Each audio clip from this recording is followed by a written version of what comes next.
kembali lagi di channel Bercerita. Apa kabar kalian? Semoga selalu diberikan kesehatan dan rezeki yang berlimpah dari Allah Subhanahu wa Ta'ala. Ono urusan opo kue bocah? Kertak boleh mengerang-erang, wajahnya marah. Artinya, ada urusan apa kamu bocah? Sinteno sampean cekap kagem ngganggu keluargi puniki, jawab Pak Amsar sambil terus memercikan air, yang artinya siapapun Anda sudah cukup mengganggu keluarga ini. Kowe ora ono urusan, bocah iki arep terus dadi inang lawase aku, durung diwenehi tumbal jumbuh karo pranjanjen, jawab bule. Artinya bule akan terus menjadi inang selama belum diberikan tumbal sesuai dengan perjanjian. Napa mawon perjanjian puniki mboten wonten sesambetanipun kalih sari, Mbah, jawab Pak Amsar. Artinya, apapun bentuk perjanjian itu tidak ada hubungannya dengan sari. Kowe ora arep bisa ngusir aku, kejaba nyawa bocah iki melu aku, jawab bule. Yang artinya, kamu tidak bisa mengusirku kecuali nyawa bule ikut bersamanya. Seketika kami semua menangis mendengarnya, dan Pak Amsar kembali merapalkan doa-doa untuk bule, dan setelahnya bule tidak sadarkan diri. Sembari menunggu Pak Amsar dan Pak Le yang kembali mengurusi bule di dalam kamarnya, aku, Titi, dan Nenek kembali untuk mengurusi sisa jenang sengkolo yang akan dihanyutkan ke dalam sungai. Dalam perjalanan menuju sungai, aku bertanya pada Nenek, Mbah, bule udah lama ya kayak gitu? Iya, Nduk. Ada kisah di balik semua yang terjadi sama bulekmu. Kisah apa, Mbah? Belum waktunya kamu tahu. Bule sudah 25 tahun lebih seperti ini. Kamu tanya mamamu saja, dia tahu. Singkat cerita, kami tiba di sungai belakang rumah Pak Kamidi itu. Nenek melarungkan jenang sengkolo berbungkus daun jati. Saat itu masih pagi, matahari masih memancarkan teriknya. Di seberang sungai, aku melihat sosok sedang berdiri memperhatikan kami di bawah rimbunnya pepohonan. Orang itu tinggi, mungkin 2 meter. Dia juga kurus kering, berwajah putih pucat, dan yang paling aneh, tangannya pendek dengan jari yang hanya berjumlah 2 dan berselaput. Aku langsung memejamkan mata, menahan tangis agar suasana tidak tambah runyam. Sosok itu tidak terlalu jauh dari keberadaan kami, mungkin 5-7 meter. Karena yang pasti aku bisa menangkap dengan jelas perwujudan sosok itu. Entah itu apa, yang jelas aku selalu menuruti pesan bapak untuk diam saja. Setelah nenek selesai melarungkan jenang itu, kami pun kembali ke rumah. Kami melihat kondisi bule yang saat itu masih tidak sadarkan diri. Pak Amsar masih terjaga di sana untuk beberapa jam, mengantisipasi apabila bule menunjukkan gelagat aneh lagi, sambil berbincang dengan Pak Le. Yan, lebih baik Sari kamu bawa ke daerah Gunung Kidul. Di sana ada kiai yang sepertinya bisa mengatasi Sari, kata Pak Amsar. Namanya siapa nggih Pak? Tanya Pak Le. Mbah Marto, terang Pak Amsar. Sebenarnya sejak kapan kamu tahu Sari seperti ini? Dari 10 tahun yang lalu Pak, saat saya menikah dengan Sari di umurnya yang ke-25. Sari adalah teman SMP saya. Saya sudah menyukai saat SMP karena dia termasuk anak yang saat itu jadi idola di desa ini. Saya tidak berani mengungkapkan. Saat itu Sari masih terlihat seperti orang normal. Sampai saat kami sudah dewasa, saya beranikan diri untuk melamarnya. Saat itu, saya sebenarnya sudah merasa ada yang salah dengan Sari, karena dia nggak pernah mau makan sayur. Dia hanya mau makan daging setengah matang. Makan buah pun juga hanya mau apel merah. Saat itu, aku tidak banyak bertanya, karena rasa sayang saya sudah jauh lebih besar. Mendapatkan Sari sudah cukup bagi saya, Pak, untuk menemaninya sampai kami tua. Seiring tahun berjalan, pernikahan kami normal-normal saja. Menginjak kelahiran Titi di tahun ketiga pernikahan kami, Sari tiba-tiba yang tadinya tidak pernah mau sholat, ini sholat. Namun sholatnya aneh, selalu menyeringai, bersendekap dan hanya berdiri kemudian duduk. Tidak ada ruku ataupun sujud. Sari juga selalu membaca bacaan aneh yang saya pun tidak tahu artinya apa. Sampai menjelang 40 hari kelahiran Titi, Sari tiba-tiba menyendiri, tidak mau diganggu dan hanya makan nasi putih dan air putih. Sari juga selalu membasuh perut besarnya itu dengan bunga kuburan. Karena merasa ada yang tidak beres, saya berusaha mencari orang pintar.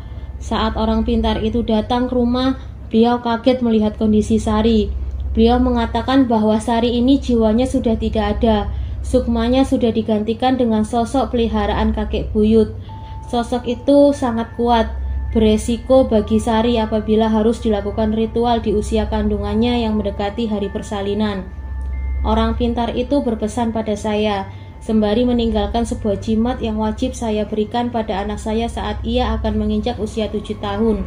Saat hari persalinan, kondisi Sari tidak stabil karena kekurangan gizi yang cukup parah, dehidrasi dan keadaan Sari yang lemah sehingga tidak memungkinkan untuk persalinan normal. Kami memutuskan untuk melakukan dengan cara sesar. Buih air mata Pak Lek menggenang saat mengingat momen kelahiran Titi. Saya bersumpah, saat melihat kondisi Sari saat itu sangat hancur hati saya. Saya tidak ingin kehilangan Sari dan anak saya, Pak. Saya kemudian sholat dan berdoa di musola rumah sakit, meminta agar kedua malaikat dunia saya itu diberikan perlindungan. Allah Maha Besar. Allah mendengar doa saya. Setelah saya kembali, saya mendengar suara anak saya, anak yang kuat bertahan. Bahkan dari saat ia masih berada dalam kandungan, sampai saat ini dia menghadapi cacian teman-temannya karena kondisi ibunya. Singkat cerita, kami pulang dari rumah sakit. Saat itu, Sari normal. Ia mau menggendong Titi, menyusui selayaknya ibu. Namun, malam itu niat saya akan menguburkan ari-ari Titi. Tapi, saya lupa belum membeli bunga untuk menyekar dan diberikan di atas gundukan tanah-tanah tempat ari-ari itu nantinya saya kubur. Saya tinggalkan Sari sebentar. Saat itu, Mbok juga masih mengurusi hal lainnya.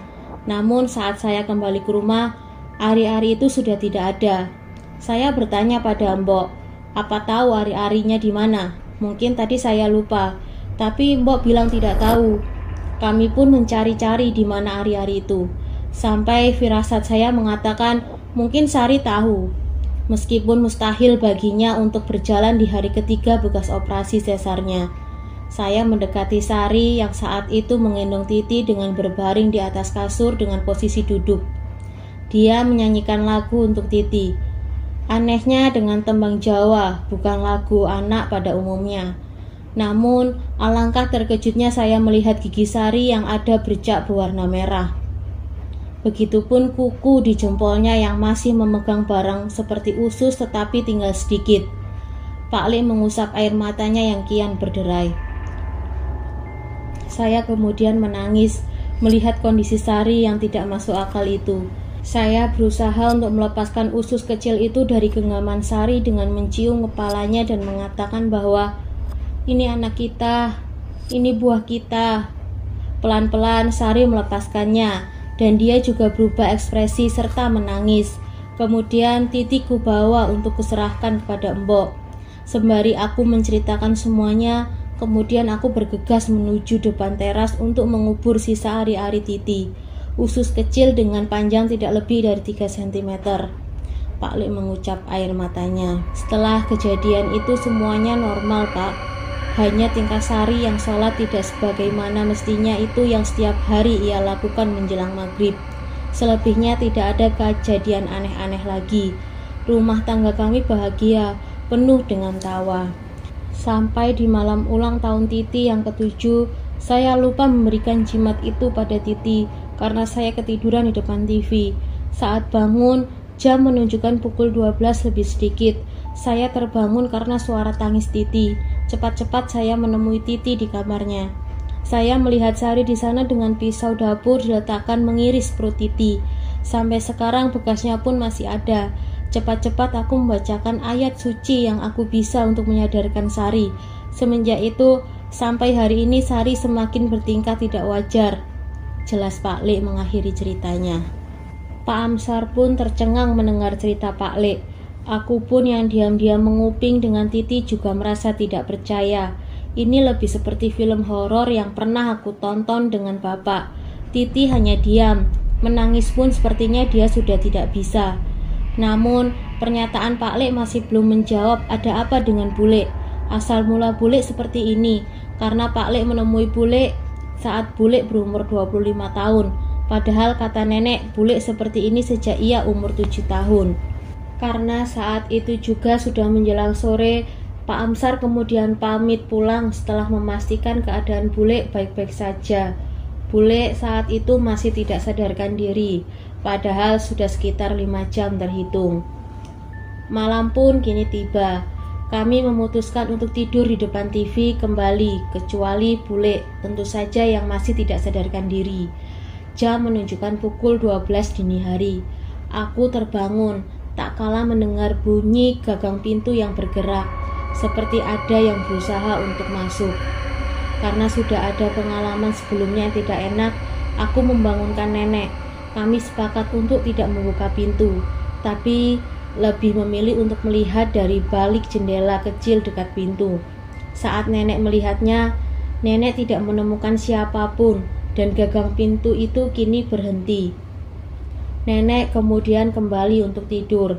Namun, aku masih penasaran, benarkah tidak ada orang atau nenek yang salah lihat? Aku mengambil kursi untuk pijakan agar tubuh pendekku bisa mencapai jendela itu. Yang benar saja, aku melihat ada orang dengan jubah berwarna hitam, memakai tongkat dari kayu berada di depan pintu itu. Aku tidak mengetahui wajahnya karena tertutup dengan jubah. Seketika, aku turun dari kursi dan berlari menghampiri nenek. Masih diam dan kembali tidur. Keesokan harinya, kami masih mendapati Bule tidak sadarkan diri. Bule seperti itu sampai 3 hari. Entah sudah hari keberapa-ku di rumah nenek. Saat hari di mana Bule terbangun, Bule kembali normal. Bule merasa lapar dan mau untuk makan ayam goreng serta nasi. Hari berikutnya normal. Sudah tidak ada lagi kejadian ayam atau kucing yang mati. Karena setiap malam Selasa dan Jumat, Pak Lek bersiaga menjaga Bule. Semua keadaan menjadi tenang. Bule kembali mau bermain dengan kami. Aku juga bisa melihat wajah bahagia Titi yang sudah lama hilang itu. Sampai pada suatu sore, Bule mengajakku dan Titi untuk membeli sate ayam. Titi sangat antusias karena sudah sangat lama ia merindukan pergi dengan Bule. Tapi aku masih ragu sebenarnya, mengingat pesan mama yang tidak memperbolehkanku ikut dengan Bule keluar rumah. Tapi saat itu Bule memaksaku. Titi pun demikian. Ya sudah, pergilah kami bertiga dengan sepeda pancal. Bule yang mengendarainya. Titi di tengah dan aku paling belakang. Pergilah kami di suatu kedai sate ayam. Bule memesankan untuk kami 2 porsi sate ayam dibungkus dengan sambal dipisah. Namun, Bule juga meminta 1 porsi lagi sate mentah dibungkus. Pikirku saat itu mungkin Bule mau memasaknya sendiri di rumah. Pulanglah kami bertiga. Sampai di rumah, aku dan Titi makan dengan lahap sate itu di ruang tamu. Karena aku merasa haus, aku berinisiatif untuk mengambil air di dapur. Saat aku membuka pintu dapur, kudapati Bule memakan sate mentah itu. Aku langsung mengurungkan niatku, menutup pintu sepelan mungkin agar Bule tidak menyadari keberadaanku yang sempat melihatnya beberapa menit itu. Namun, karena memang pintu itu sudah tua, pintu yang kuusahakan tertutup pelan itu berbunyi. Kriet. Bule menoleh melihat ke arahku, dengan wajah yang tersenyum lebar, dengan gigi yang masih mengunyah, tentunya dengan mata yang melotot. Aku pun langsung lari mengajak Titi untuk bersembunyi di dalam kamar. Sepertinya Titi pun sudah paham. Singkat cerita, setelah kejadian sate itu, dalam beberapa hari sebelum masa liburanku habis, ini Bule tidak bertingkah aneh lagi. Namun masih setiap malam kudapati suara orang mengetuk pintu, menggerakkan gagang, dan agaknya kami semua tahu itu bukan manusia, memilih mengabaikannya. Suatu pagi aku masih ingat, 3 hari sebelum aku pulang, sudah lama juga kami tidak bermain dengan Yaya. Kami memutuskan hari itu untuk kembali bermain dengan Yaya, menghampirinya ke rumah. Sebelum kami mengucapkan salam dan memanggil namanya, Yaya sudah ada di pinggir rumahnya. Tempat kami bermain dulu masih dengan pakaian yang sama, tapi saat itu bedanya Yaya membawa boneka beruang kecil. Mau main boneka? Kataku. Enggak, ini boneka diberi mama papa, katanya. Aku kurang 3 hari lagi pulang, kataku. Kemana? Di sini aja, kata Yaya. Enggak bisa, aku harus sekolah.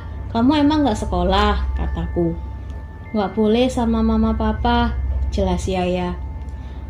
Agaknya aku sedikit mengerti. Bukan, masih belum curiga.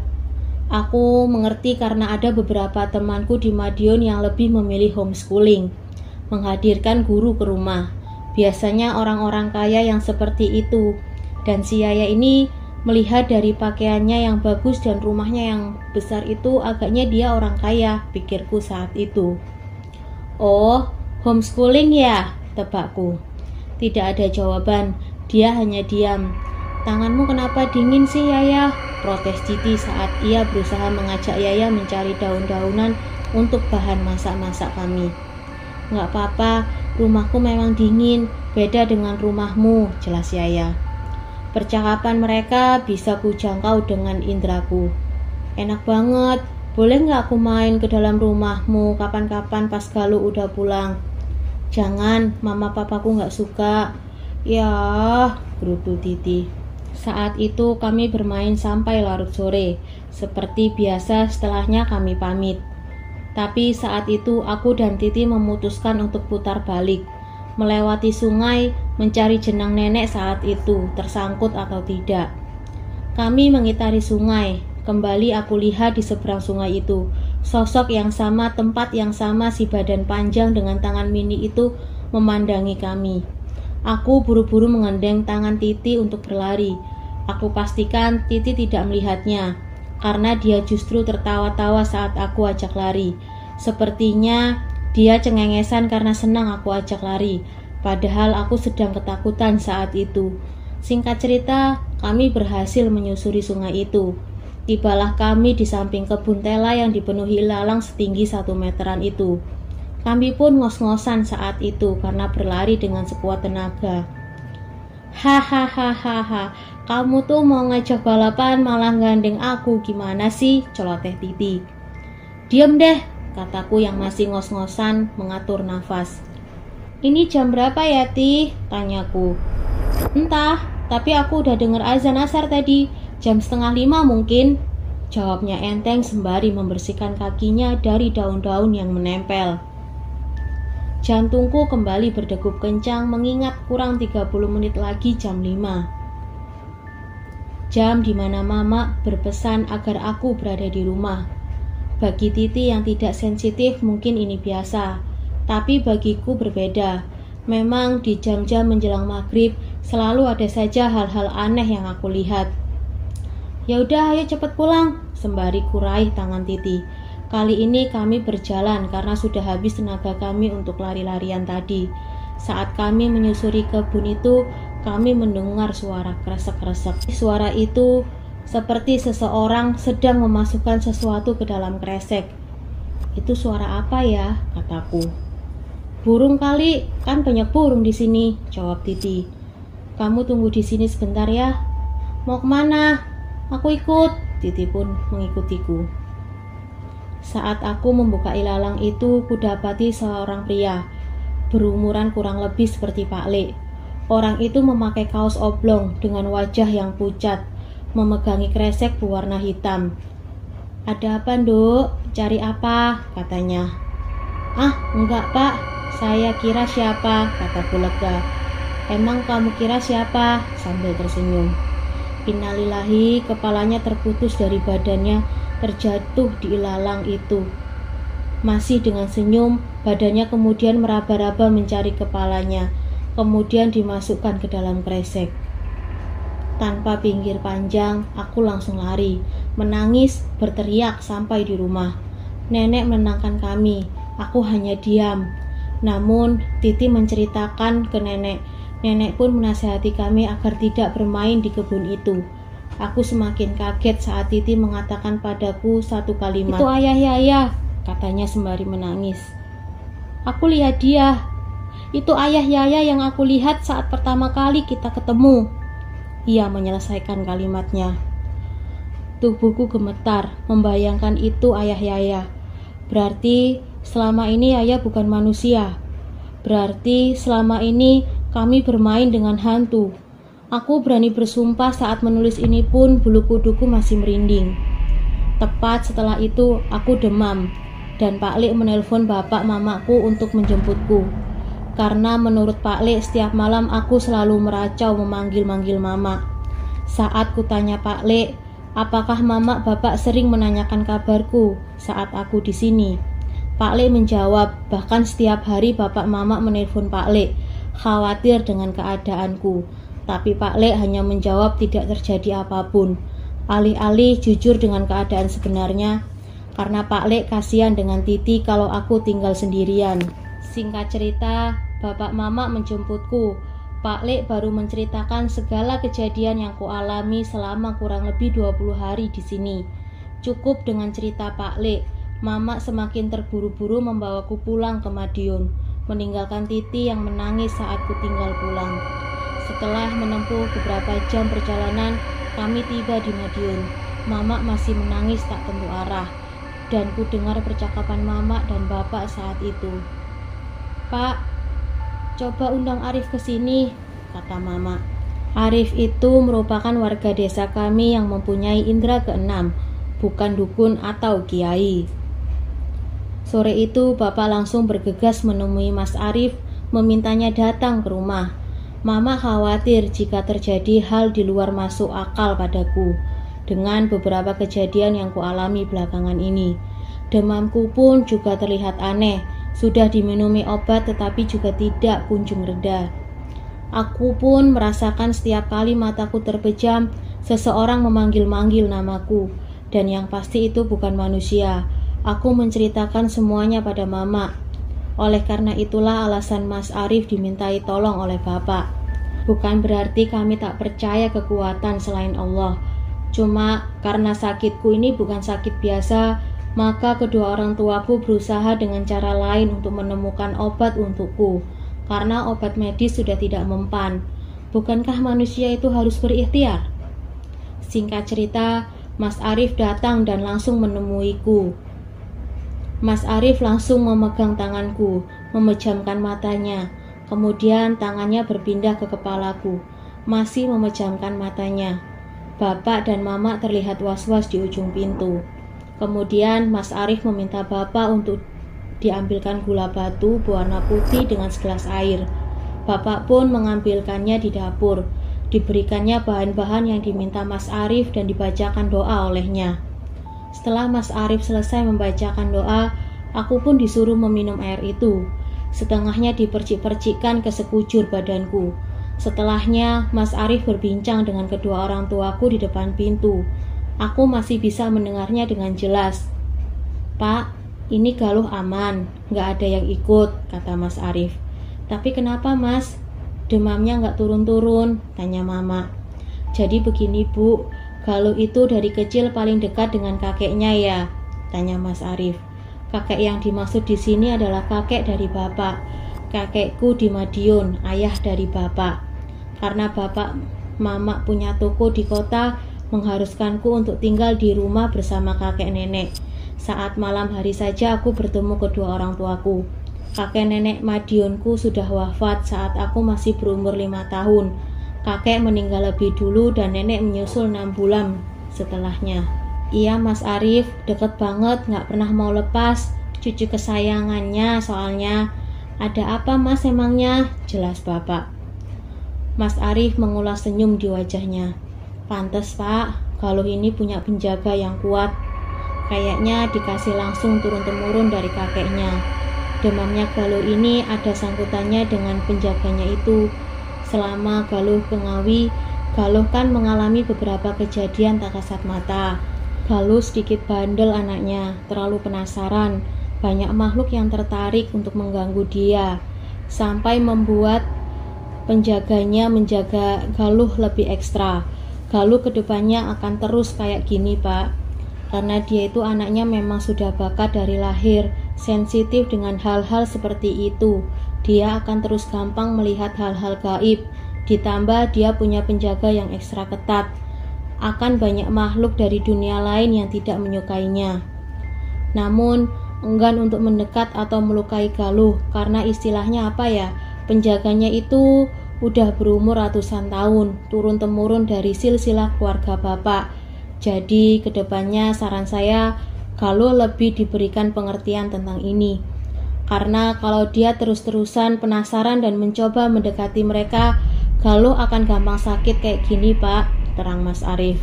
Relate, serasi, sama dengan yang kualami. Padahal Bapak tidak menceritakan bahwa saat itu polaku melebihi detektif Conan.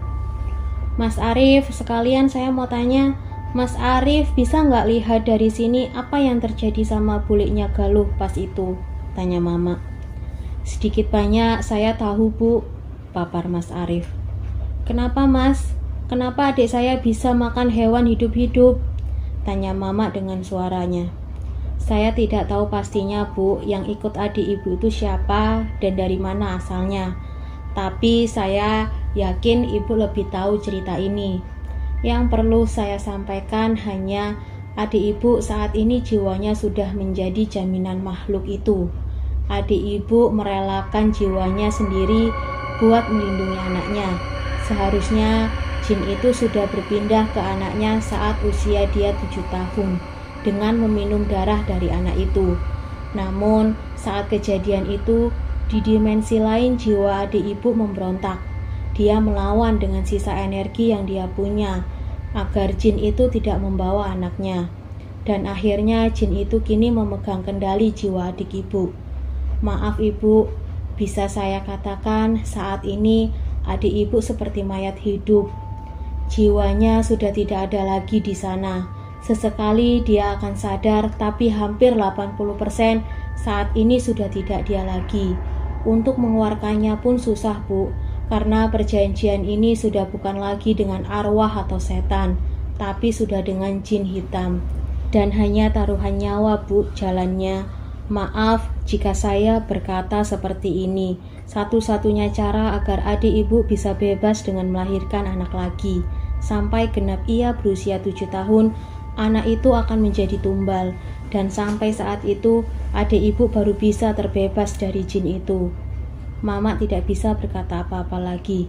Tidak tega dirinya jika harus mengabari Pak Le tentang apa yang Mas Arif katakan. Karena Mama tahu jauh di dalam sana Pak Le sangat menyayangi Bule. Dia akan melakukan apapun demi Bule.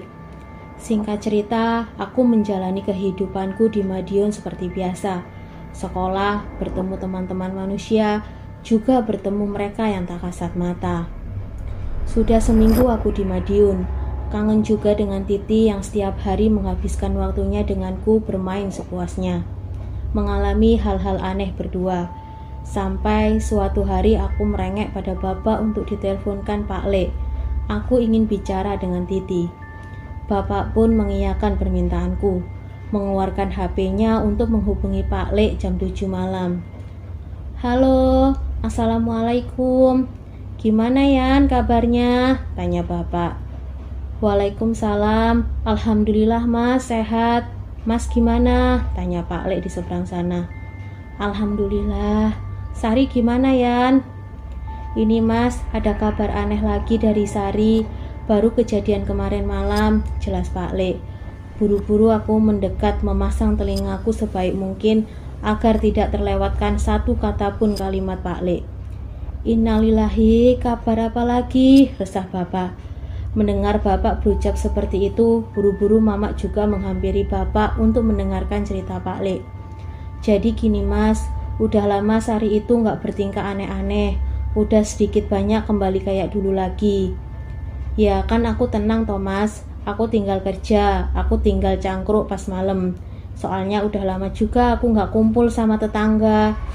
Takut dikira apa-apa kan. Ya sudah, pas itu aku rencana nobar sama Pak Kasim di rumah lihat bola.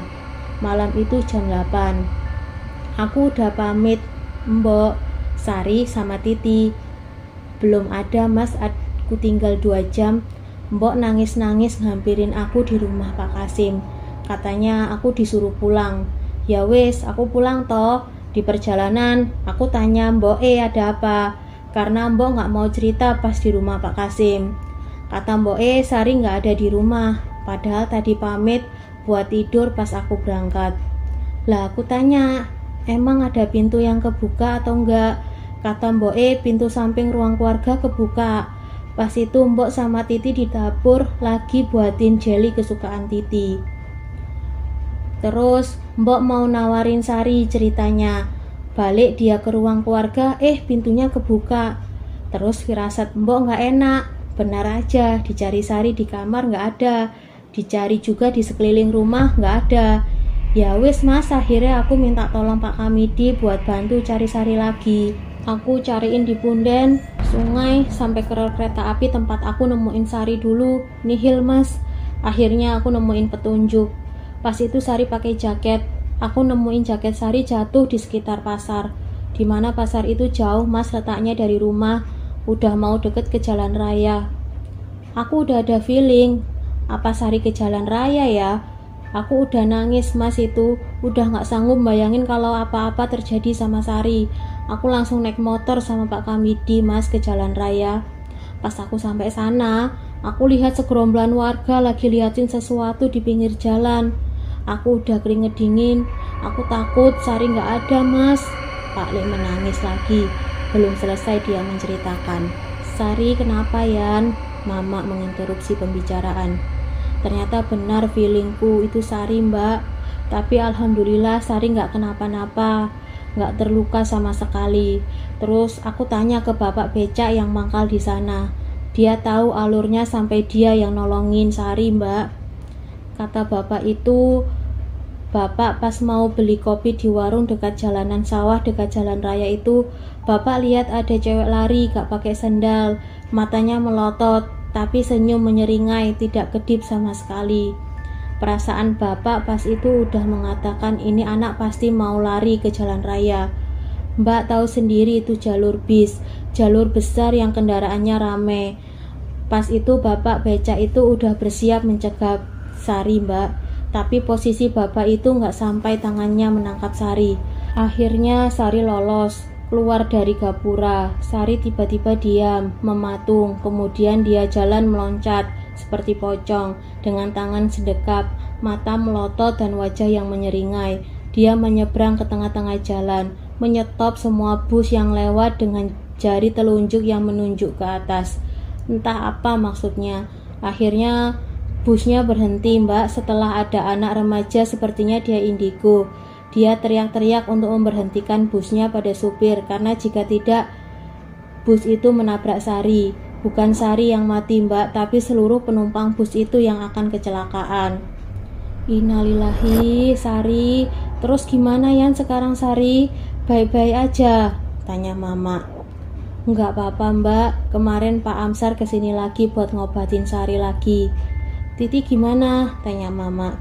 Titi nggak apa-apa mbak, dia sekarang tinggal sama Mbak Yu. Karena di sana juga ada anaknya Mbak Yu, jadi dia ada temen, nggak jauh kok. Titi juga biasanya kalau siang pulang sekolah kesini lihat ibunya, jelas Pak Le. Ya udah kalau gitu Yan, kalau ada apa-apa lagi tolong kabari ya Yan, kata mama. Iya mbak pasti. Sejak saat itu aku sedikit lega, setidaknya Titi aman. Setidaknya Titi punya teman. Setelah percakapan itu, setiap kali mama bertanya kabar bule, Pak Le selalu menjawab masih sama, masih dengan gerakan sholat yang tidak sewajarnya itu. Dan setelah kejadian liburanku itu, mama bapak tidak lagi membawaku ke Ngawi, bahkan saat liburan, karena mereka masih trauma sepertinya dengan apa yang aku alami. Jadi lebih memilih untuk menjaga jarak dan bersilaturahmi melalui HP. 1-2 tahun berlalu, sampai akhirnya aku menginjak usiaku yang ke-10. Saat itu Titi juga berusia 10 tahun, lebih 1 bulan tepatnya. Telepon bapak berdering. Saat dibaca ternyata Pak Li menelpon. "Mas, assalamualaikum." "Alhamdulillah mas." Suara Pak Li terlihat senang. "Ada apa Yan?" Bapak pun tertular senang. "Sari hamil mas. Alhamdulillah udah jalan 4 bulan. Tapi aku baru tahu sekarang." Bapak langsung terpaku. Bukan tidak senang karena berita gembira ini. Tapi Bapak ingat apa yang dikatakan Arif 2 tahun yang lalu. Bapak masih ingat bagaimana jika bayi itu sampai berumur 7 tahun, bayi itu tidak akan selamat. Tapi tidak mungkin Bapak mengatakannya pada Pak Li. Tidak mungkin Bapak mematahkan rasa gembira itu. Karena pikir Bapak masih ada kemungkinan beberapa tahun ke depan sebelum bayi itu berusia 7 tahun. Siapa tahu kami bisa menemukan jalan keluar yang terbaik untuk keduanya. Serakah memang, itulah sifat dasar manusia yang ingin memberikan yang terbaik untuk orang yang mereka sayang. "Alhamdulillah Yan, tapi kok bisa nggak ketahuan padahal udah 4 bulan? Tanya bapak berusaha sebisa mungkin tidak mengubah nada bicaranya. "Iya mas, soalnya beberapa bulan ini Sari juga kumat lagi. Tapi aku sengaja memang tidak mengabari saudara karena masih di tahap nggak terlalu ekstrim." "Kumat gimana?" tanya bapak penasaran. "Sari itu sekarang sering kumat mas, jalan kayak kera. Sama kayak pas dia kumat di punden itu. Bahkan 2 bulan lalu warga geger gara-gara malam-malam jam 12 lihat Sari ada di atas genteng. Entah bagaimana cara dia naik sampai di atas sana. Nggak ada yang tahu, yang memergoki warga yang lagi pulang cangkruk. Kok di atas rumah ada orang, tapi dia duduk sambil makan sesuatu, tapi dia tidak tahu kalau itu Sari. Akhirnya itu teriak-teriak, katanya demit-demit gitu. Pas warga itu lari, katanya lihat Sari terjun dari atas genteng itu. Aku bangun dong, lihat ada orang teriak-teriak, buru-buru feelingku nggak enak mas. Aku lihat ke halaman belakang, di sana ada Sari lagi makan burung gagak. Burung gagak yang sering mengitari rumahku itu mas. Cepat-cepat aku bawa Sari masuk, sebelum warga lain melihat dan menyadari itu Sari. Aku membacakan ayat suci dan langsung membersihkan badan Sari saat itu. Terus aku menemui warga yang udah ngumpul depan rumah. Aku mengelak kalau mungkin salah, akhirnya warga bubar. Aneh kan mas? Kalau dihitung pas Sari kejadian itu dia udah hamil 2 bulan. Tapi bayinya nggak apa-apa. Anakku kuat mas, celoteh Pak Li. Amin, batin bapak mengamini. Semoga memang anak itu kuat. Kuat menjaga dirinya sendiri, kuat menghadapi kejamnya jin yang ada di tubuh ibunya. Bapak memberitahu mama atas berita itu, dan mama sama dengan bapak memikirkan bagaimana nasib bayi itu selanjutnya. Namun Allah memang maha baik. 9 bulan sudah bayi itu berjuang di dalam perut ibunya. Di dalam perut ibunya yang bahkan jiwanya pun tidak diketahui masih utuh atau tidak.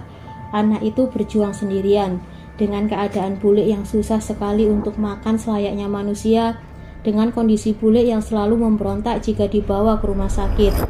Alhasil Pak Li harus mendatangkan mantri ke rumah sampai hari kelahiran itu tiba, Februari 2010. Anak perempuan cantik yang diberi nama Rani itu kini hadir melengkapi keluarga kami. Namun agaknya semesta terlalu banyak menguji keluarga kecil Pak Li. Dengan kelahiran Rani diiringi kondisi bule yang semakin parah, bule tidak mau makan selama 10 hari. Bule lemas dan selalu memuntahkan darah. Pak Li sudah tidak sanggup dan membawa bule ke rumah sakit di Ngawi saat itu. 2 hari bule dirawat dan hasil pemeriksaan kini keluar. Bule menderita kanker usus besar stadium 4 beserta komplikasi sirosis hati. Malang nasib Pak Li. Melihat Rani yang berusia 10 hari yang bahkan belum merasakan air susu ibunya, juga Titi yang masih membutuhkan ibunya untuk mendampinginya meraih cita-citanya, juga Pak Li yang masih membutuhkan bule selalu dan akan selamanya membutuhkan bule. Bagaimanapun keadaan bule, Hancur sudah saat itu Pak Le. Kami juga yang mendengar kabar tak kuasa menahan tangis. Dokter di rumah sakit Ngawi saat itu tidak bisa mengambil tindakan lebih jauh karena keterbatasan sarana prasarana. Oleh karena itu, Bule harus dirujuk di salah satu rumah sakit besar di Madiun. Teror baru pun dimulai selama 1 bulan. Bule menjalani perawatan di rumah sakit itu. Aku juga bertemu Bule kembali setelah 2 tahun tidak berjumpa. Saat itu, tanpa banyak berpikir, Pak Le bergegas mengurusi permasalahan administrasi agar Bule cepat dibawa ke rumah sakit Ngawi. Pak Le ditemani oleh Bude, yang kebetulan rumah Bude tidak jauh dari rumah Pak Le, hanya berbeda kecamatan saja. Pak Le menitipkan Bule pada Bude, yang saat itu Pak Le bisa melihat dengan jelas ekspresi wajah Bude seperti gusar ditinggal berdua dengan Bule dalam keadaan lorong yang sepi, tidak ada orang lewat satupun. Padahal saat itu Bule tidak sadarkan diri, membuka mata pun tidak bisa. Bagaimana bisa Bude berpikiran Bule bertingkah aneh lagi? Singkat cerita, Pak Le berhasil mengurusi administrasi. Cepat-cepat Pak Le menghampiri Bule agar segera dibawa menuju ambulan. Namun saat berada di koridor, Pak Le kaget melihat Bude yang ngos-ngosan. Ditanyalah Bude oleh Pak Le. "Ada apa Mbak? Kenapa ngos-ngosan?" tanya Pak Le. Masih dengan sorot mata bergetar, suara pun bergetar dan keringat menetes. Enggak apa-apa," jawab Bude yang sepertinya enggan menceritakannya saat itu. Oh ya, sebagai informasi, Bude memang orangnya penakut, sangat. Oleh karena itu, Bude jarang sekali menjenguk Bule saat tahu Bule mengalami kerasukan bertahun-tahun itu. Ambulan Bule pun datang.